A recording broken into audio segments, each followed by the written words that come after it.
December 14th, 1942, Zossen, Germany. Inside the gray concrete walls of Oberkommando der Wehrmacht headquarters, Oberstleutnant Klaus Reinhardt adjusts his reading glasses under the harsh fluorescent light, examining grainy reconnaissance photographs spread across the oak briefing table.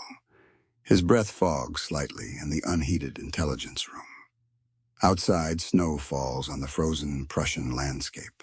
The images show American vehicles, small, boxy, crude-looking machines with exposed chassis and canvas tops. Field reports from North Africa accompany the photographs, typed on thin paper, stamped with security classifications. The vehicle designation, Willys MB, weight 2,450 pounds, engine 60 horsepower, four-wheel drive. Reinhardt runs his finger along the specifications, then looks up at Major Werner Hoffman standing beside him. This? Hoffman laughs, tapping the photograph with a cigarette. This is what American industry produces? Other officers gather around the table, their polished boots clicking on concrete. Hauptmann Friedrich Koch leans in, squinting. It looks like a motorized wheelbarrow. Our Kubelwagens would crush it. Heads nod. Someone mentions the robust Mercedes-Benz trucks, the powerful Opel Blitzes. The Americans send toys to war, Reinhardt mutters. Hoffman pulls out comparison photographs. The German Kubelwagen, engineered by Porsche, sits low and purposeful. Their Horch-heavy cars, the SDK-FZ half-tracks, proper military vehicles with German engineering. Look at this American thing, Koch says, pointing at the Jeep's thin frame. No armor. That canvas roof. One MG-42 burst, and it disintegrates. The room fills with dismissive chuckles. Cigarette smoke curls toward the ceiling. But Reinhardt doesn't laugh. He reads the production estimates from the intelligence summary. Willys Overland. Motors, 15,000 units per month. Ford Motor Company. Additional 10,000 monthly. His pencil scratches numbers on a notepad. These Americans claim 25,000 of these vehicles per month? He looks up.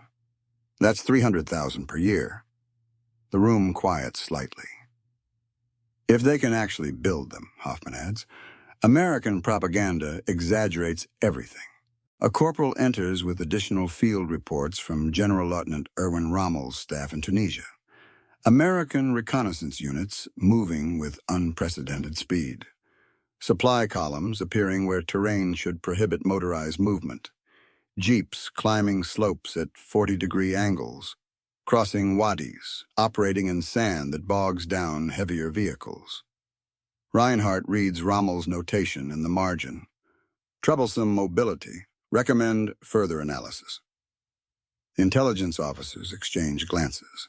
Even if Americans produce 300,000, Koch argues, lighting another cigarette, they're fragile, unreliable. American manufacturing favors quantity over quality. Our vehicles are built to last. Hoffman agrees. The Eastern Front proves it. Our equipment survives Russian winters, mud, everything. These American toys will break down within weeks. Reinhardt files the report anyway, stamping it for weekly briefing distribution. The red stamp reads, low priority. In Tunisia, Lieutenant Hans Dietrich crouches behind a destroyed Sherman tank, watching American positions through Zeiss binoculars. 3 jeeps race across the ridge, moving faster than his motorcycle units can match. They carry radios, machine guns, supplies. One tows an anti-tank gun, bouncing over rocks. Within minutes, they've repositioned completely. His artillery observer can't keep coordinates updated. They're everywhere at once, Dietrich whispers into his radio. Back in Zossen, Reinhardt places the Tunisia reports into a manila folder. The header reads, Allied Vehicle Assessment. He slides it onto a shelf with dozens of others. Through the window, Wehrmacht staff cars roll past, heavy and dignified. German engineering at its finest. Somewhere across the Atlantic in Toledo, Ohio, another Willys Jeep rolls off the assembly line. Number 200, 47,892. One every 90 seconds. Hoffman closes the briefing book. If the Americans want to waste resources on lightweight vehicles, let them. Superior German engineering will prevail. The officers file out, heading to warmer offices, to analysis of Soviet tank production, to real threats. The photographs of Jeeps remain on the table, forgotten under reports about Tiger tanks and U-boats. In 18 months, 600,000 of these toys will flood into Europe. The Wehrmacht has no idea what's coming.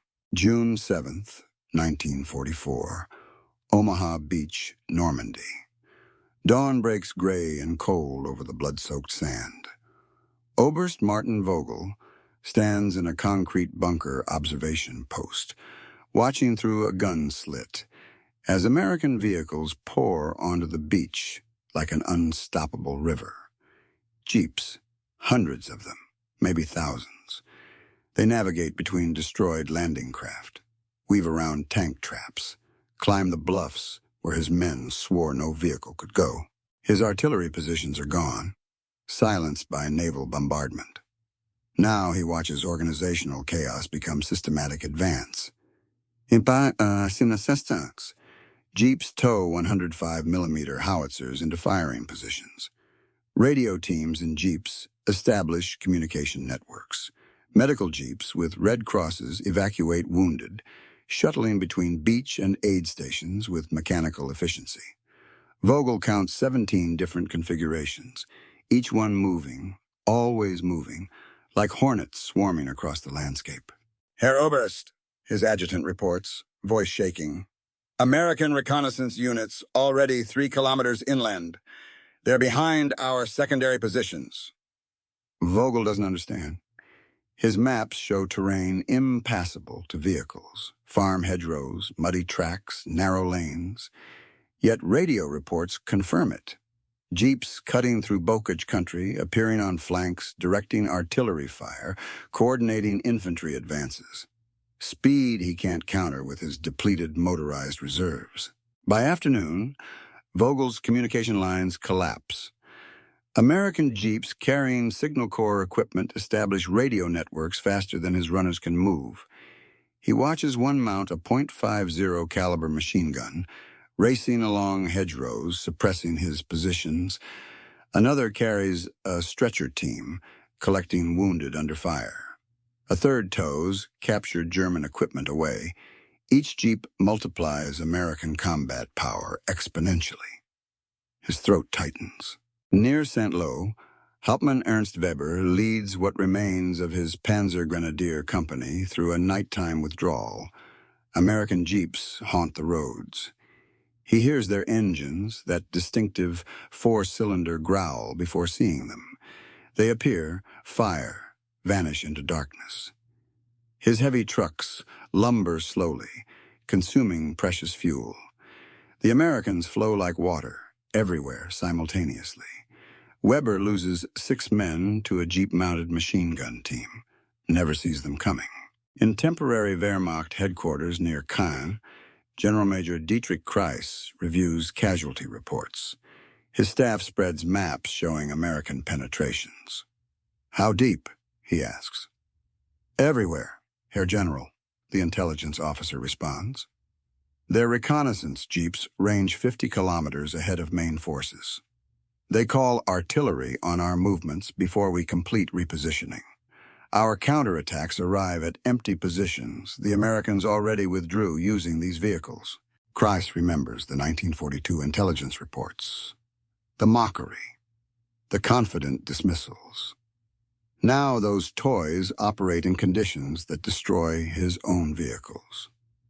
The Normandy mud swallows his heavy trucks. His Kubelwagons slip on wet roads. American Jeeps carry troops through terrain he considers impassable.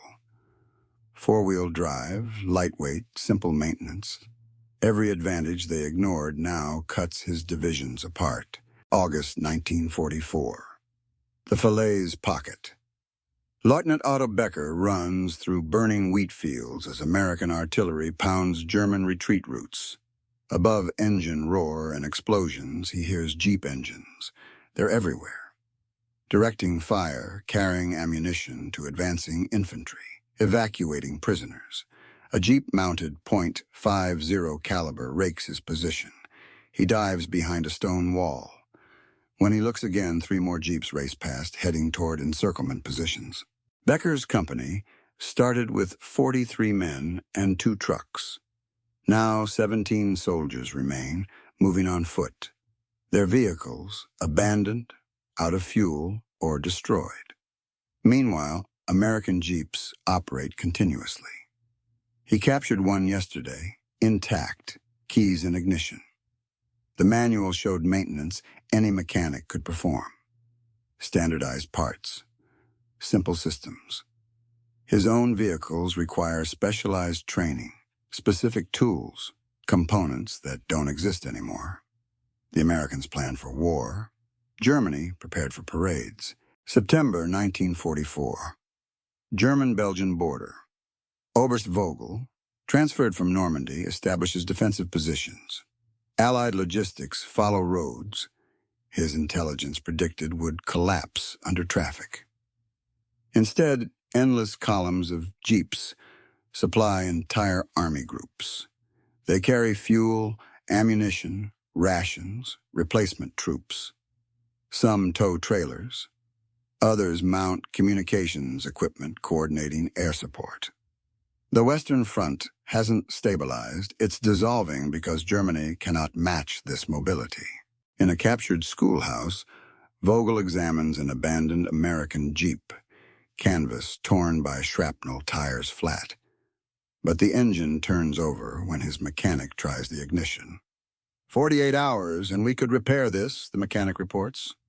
Our Opel truck needs 2 weeks and parts we don't have. Vogel runs his hand along the simple steel frame. Willys Overland, Toledo, Ohio. Serial number 437,891. One of hundreds of thousands. A weapon more devastating than tanks. His radio operator intercepts American communications. Jeep units coordinating with fighter bombers, directing strikes on German armor within minutes of spotting. Mobile artillery observers in jeeps calling fire missions that land before his troops can disperse. Medical evacuation jeeps reducing American casualty response time to hours while his wounded wait days. The Americans aren't just fighting, they're operating inside his decision cycle, moving faster than he can react. By October, Vogel stops counting jeeps. They're simply part of the American way of war, ubiquitous, essential, impossible to counter. Where German commanders lose mobility as fuel and vehicles dwindle, Americans maintain tempo. Every destroyed jeep replaced within days. Every captured position immediately supplied by jeep columns.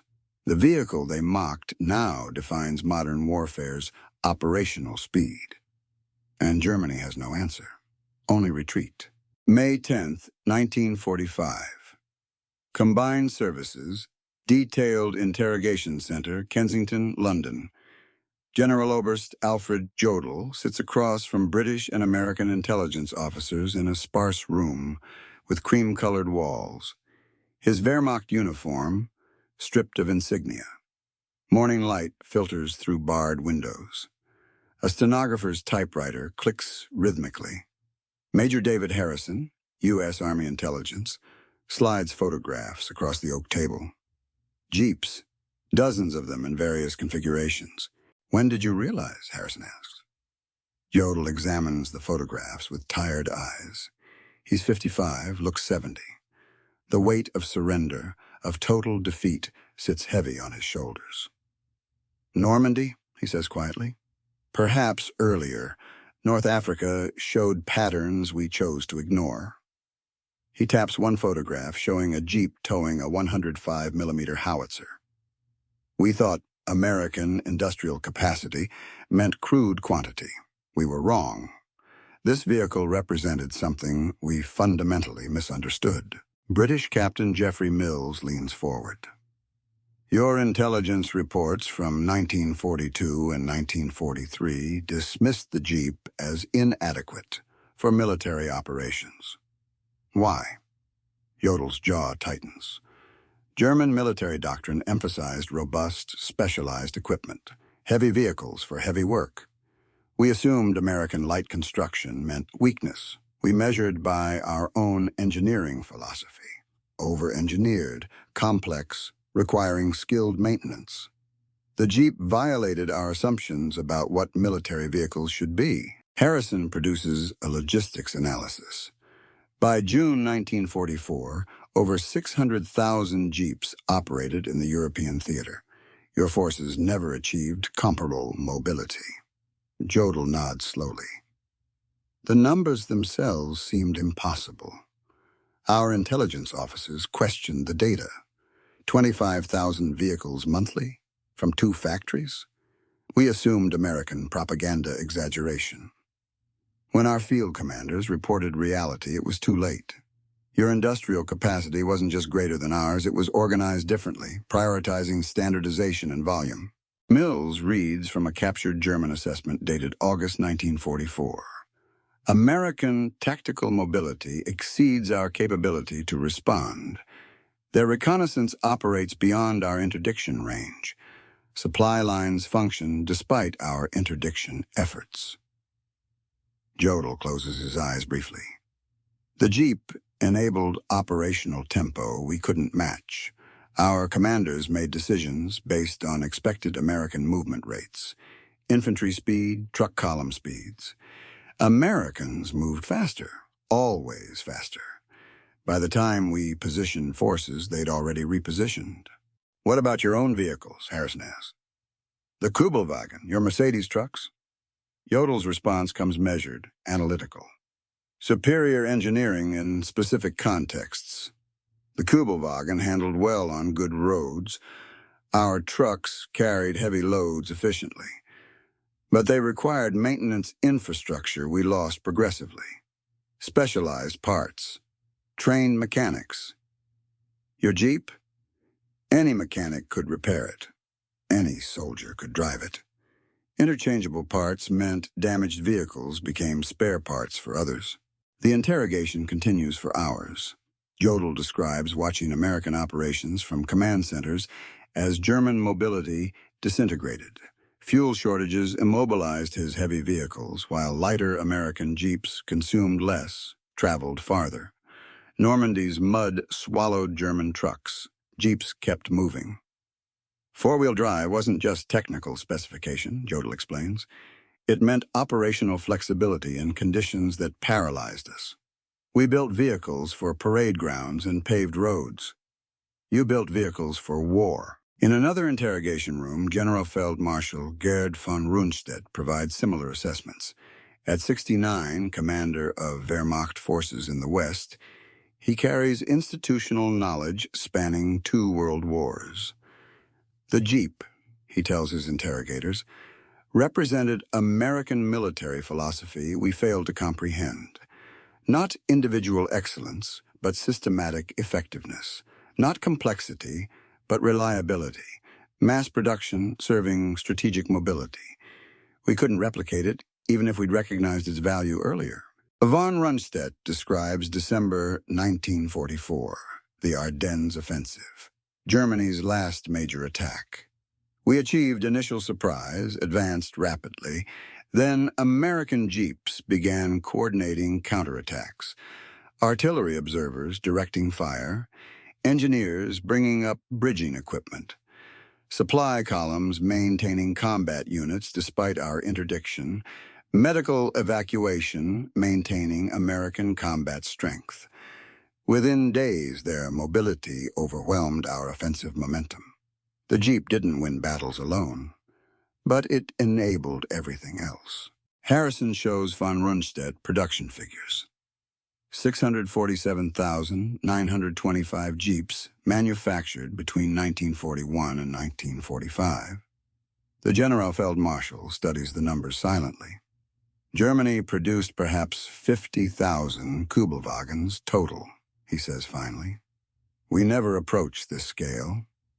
American factories built more Jeeps monthly than we produced all war. That disparity, not individual battles, determined outcomes. You buried us in functional, reliable equipment while our complex vehicles became immobile monuments to over-engineering. June 1945. Oberst Martin Vogel, now a prisoner of war, works in a British motor pool maintaining Allied vehicles. An American Jeep arrives for routine service.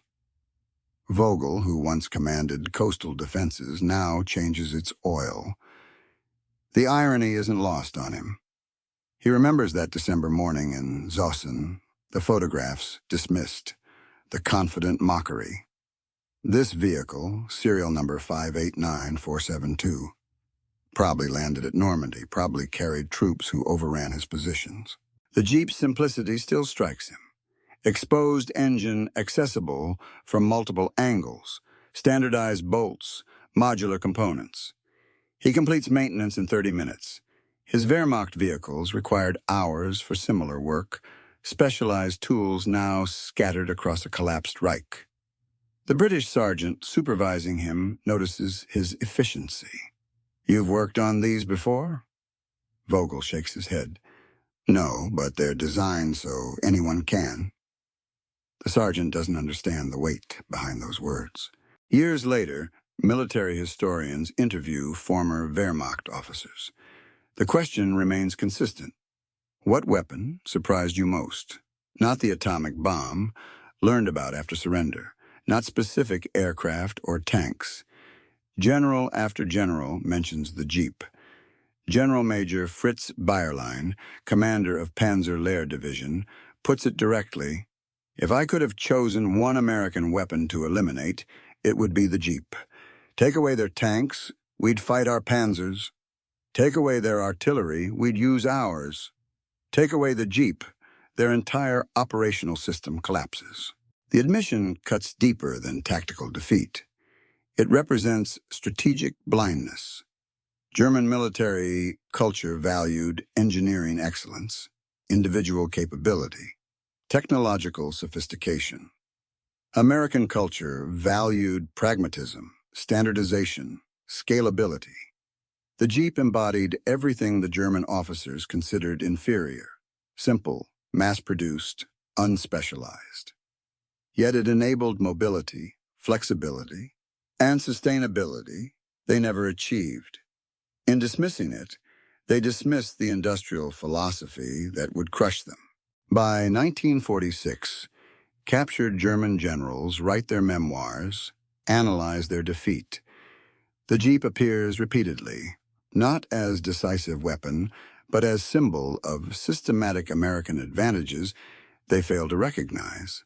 Klaus Reinhardt, the intelligence officer who first filed those 1942 reports as low priority, reads these assessments from his own POW camp. He remembers Hoffman's laughter, Koch's dismissal, the confident certainty that German engineering was superior. 600,000 Jeeps proved them catastrophically wrong.